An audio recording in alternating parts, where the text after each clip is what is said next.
Hey guys, welcome back to the Vulcan blog. If you ever ride a bike for long distances, whether road cycling, mountain biking, cross country, whatever it is, this video is for you because we're talking about today what are some quick fixes. And yes, these are actual quick fixes. Although we live in a world where quick fixes don't exist, these are things you can do quickly. Maybe if we pair it with a few other things that can really help you for those long rides, it doesn't take a ton amount of time and it can help you immediately. But first, if you haven't already, hit that like button, click subscribe, and ring that notification bell so you don't miss on any episodes to help you enhance what moves you. So today we're talking about 3 different things that you can do as a cyclist who rides for long distances, maybe even short distances if these things are bothering you, that can help you immediately and you can start seeing results now. Number 1 is get a good bike fitting. Okay, bike fitting is one of those things that people take for granted.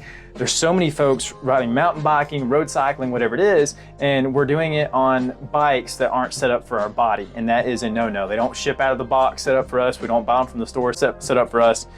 And the truth is, if you buy a bike from a bike shop, they're probably not doing your fit justice. They're probably doing something more like, okay, person bought the bike, we're gonna give them a complimentary bike fitting. That's normally, hey, sit on the bike for a second, let me see where your knees are, let me just eyeball this thing and see if I can figure out exactly where I need to put you.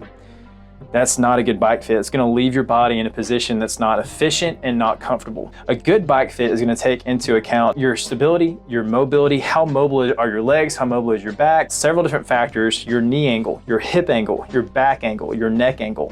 All these things play a role in how efficient you are and how comfortable the ride is. In fact, a good bike fit, a really high quality bike fit, is going to increase your power output, and we have research to support this, by 10 to 20%. That is amazing. People train for years just to get an increase of 5 to 6%.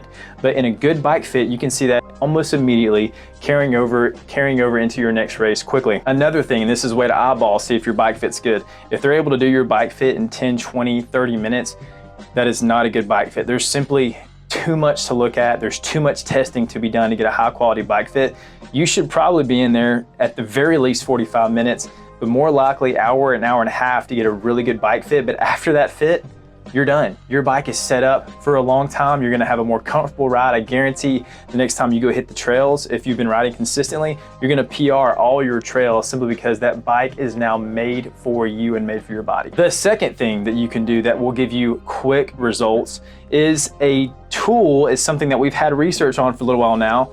It's dry needling. So when dry needling first came out, I wasn't the biggest fan of it. My practice, we didn't use it a whole lot because the research that we were seeing with dry needling standalone, dry needling alone, we didn't see much support behind it. So we didn't want to simply start poking around on people just because it was the new cool thing. Since then though, it's been 5, 6, 7 years, we've started to see some pretty good research behind dry needling, particularly when dry needling is paired with another modality. And those other modalities actually matter. So dry needling alone doesn't help. Dry needling with ice doesn't do a thing. Dry needling with heat doesn't do a thing.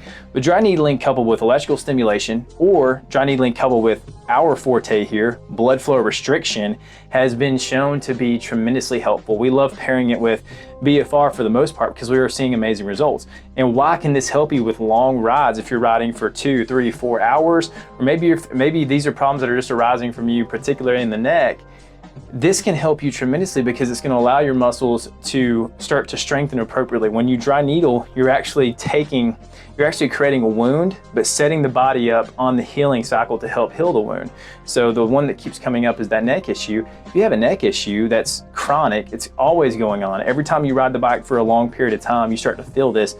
Dry needling could really help you. It's something that has helped a ton of people, and we're seeing it affect people's rides very quickly. And then number 3, and this is the longest one, this probably isn't the quick fix, but guys, if you have an issue when you're riding, if you have an injury and you're just letting this thing coast and letting it ride, I don't recommend you do that, simply because the longer you go on dealing with something, the harder it's going to be to take care of. The more chronic an injury is, the harder it is to deal with. So we want to keep injuries from becoming chronic and deal with them while they're acute or subacute. They get better so much quicker and you're able to walk away from it, and most of the time you don't have to deal with it anymore. But if you let something be chronic, it's much harder to fully conquer it.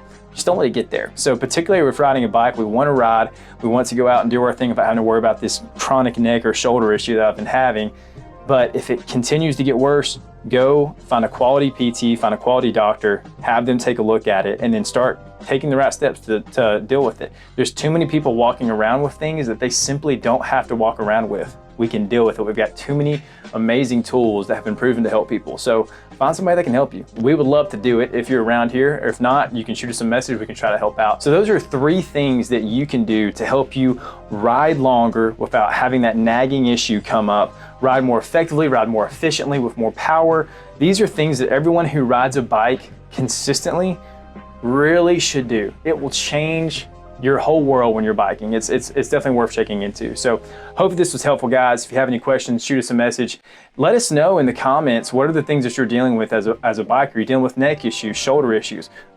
Give us some information. We'll start releasing some videos about what you guys are actually dealing with while you're on the bike, and we'll see if we can address some of these. All right, guys, we will see you next time on the Vulcan Vlog.